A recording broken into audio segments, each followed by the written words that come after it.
Hey guys, welcome back to the channel. Welcome to another video. So another all new news roundup we got in store for you today, talking about some of the biggest headlines from the world of football currently buzzing around the footballing world. But of course, before we get into all of that, I would like to remind you all to please like the video and also subscribe if you're new. Both things are always and probably greatly appreciated as always.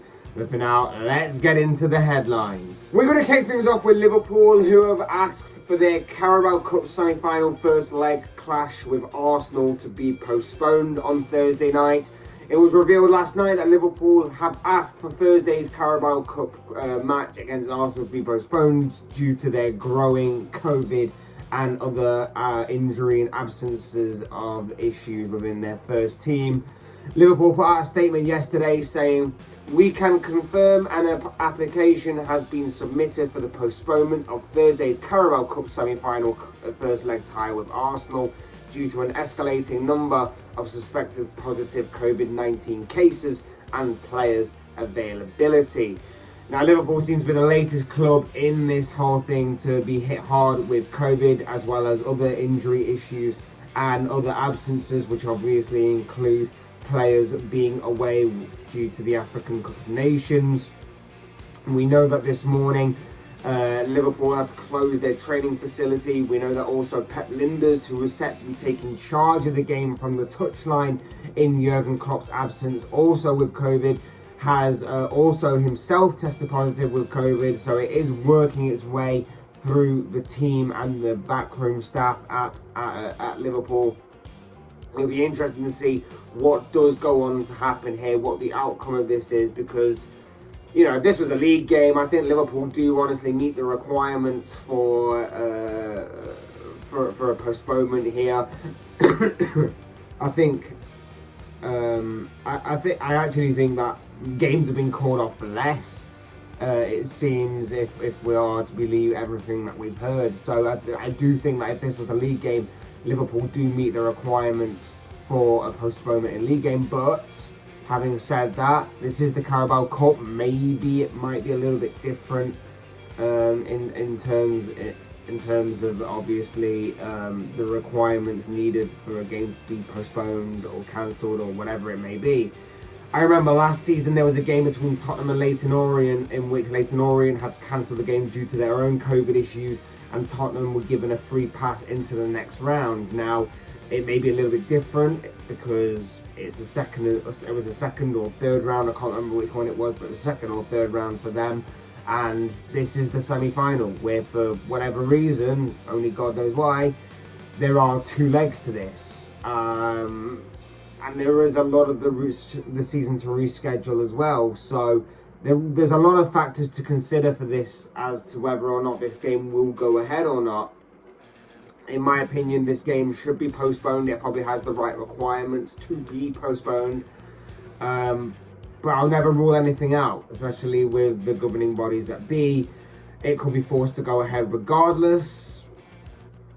It's just the way that it is. And I wouldn't even rule out the slight possibility that maybe Liverpool have to forfeit the first round. Maybe. I wouldn't even rule that out. So there's a lot to consider here, but I think it will be a postpone. I think that will be granted in Liverpool's favour for what it is. But it will be interesting to see what the decision is going forward with this. Next up, we come to a very interesting story regarding Southampton after they were involved in a takeover yesterday. It's a new era at St. Mary's as Serbian-born media and telecom tycoon named Dragan Solak has acquired the 80% stake at the club for reportedly 100 million, buying it off of former owner Zhao Zhisheng. It's also interesting that a man named Rasmus Ankersen is also involved in this. Brentford fans may remember him as their former co-director of football, a man who's overseen Brentford's rise in the English football pyramid in recent years and was involved in changes with the club to their unique data-driven way of running the club. So all in all, it seems that there are interesting ties that lie ahead for the Saints, especially after, from what I gather, the club seem to have been stagnating or seem to have been stagnating in recent years under the old ownership. But Obviously, new ownership, new era, exciting times lie ahead. It'll be interesting to see how this new ownership goes forward with Southampton. It'll be interesting to see how the new owners conduct themselves and what lies in store for Southampton going forward. Next up, we're talking about Everton left-back Luca Digne, who seemingly is attracting a lot of interest ahead of a possible move away from the Toffees. The 28-year-old has been out of the Everton squad for failing to see eye to eye with manager Rafael Benitez, and it seems that his time at Goodison Park is coming to an end. And with Everton seemingly willing to listen to offers for him, with reportedly the £30 million mark being sort of the target area for the Toffees, it seems that that will also attract a lot of interest as well. It's being said that Chelsea, West Ham and Newcastle are reportedly interested in signing the French left-back, especially because of Chelsea seeing their left-back Ben Chilwell, of course, be ruled out with a major injury for seemingly the remainder of the season, so they definitely need some cover there. And for Newcastle, who, let's face it, are pretty much linked with everybody under the sun right now. It's also interesting to hear that Napoli are also said to be involved in this as well. They are also rumoured to have some interest in Digne as well, but it will be interesting going forward as to see where his future lies. I'm interested to know what Everton fans think of this as well. I'm also interested to see what they think of the Luca Digne situation. I know he's one of the better players of the squad, and I know that Rafael Benitez doesn't have a lot of credit in the bank with the Toffees supporters for, well, obvious reasons.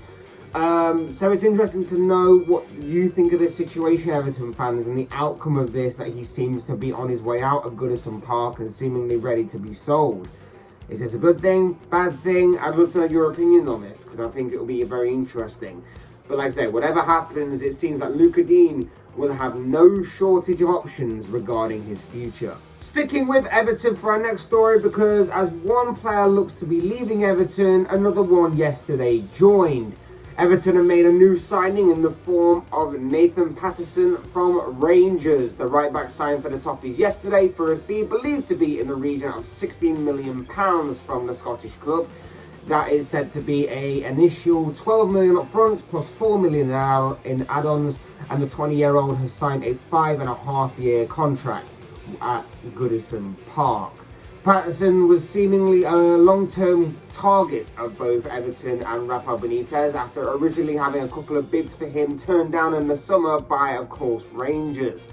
It'll be interesting to see how he originally fits in, but it does seem like he'll be the understudy and then later the successor to one Seamus Coleman at Everton.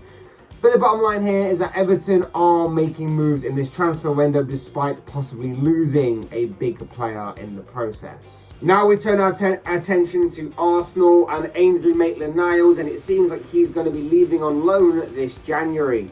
It was revealed yesterday that there's reportedly a deal in principle between Arsenal and Roma to take the 24-year-old on loan for the rest of the season, and that he could be in Rome as early as today to complete that move. The midfielder, right back, wing back is certainly very versatile in the amount of positions that he can play across the football pitch, and of course was subject to a move in the summer, of course, and even had that bizarre Instagram post story on deadline day, if you recall.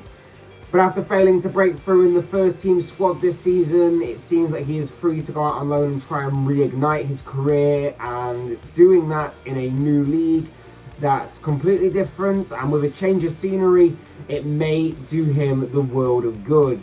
Also, he'll be under the management of one Jose Mourinho at Roma, so that will also be very interesting to keep an eye on that kind of relationship going forward. And we're going to stick with Arsenal for our next story, as it is possible that we have seen the last of one Pierre-Emerick Aubameyang in an Arsenal shirt, it seems, as it's been revealed the Gunners are willing to listen to offers, suitable offers, for the Gabon striker. The striker, who is currently away with Gabon for the African Cup of Nations, has been stripped of his captaincy in recent weeks, as well as removed completely from Arsenal matchday squads due to his conduct in recent weeks. And whilst it was a big call from Mikel Arteta to make, it's so far proven to be the right call, as Gunners' performances have obviously improved. Results have also improved as well since his extraction. And so it seems that Arsenal are looking to cut all ties with Aubameyang, but there is a very interesting striker situation developing with Arsenal right now.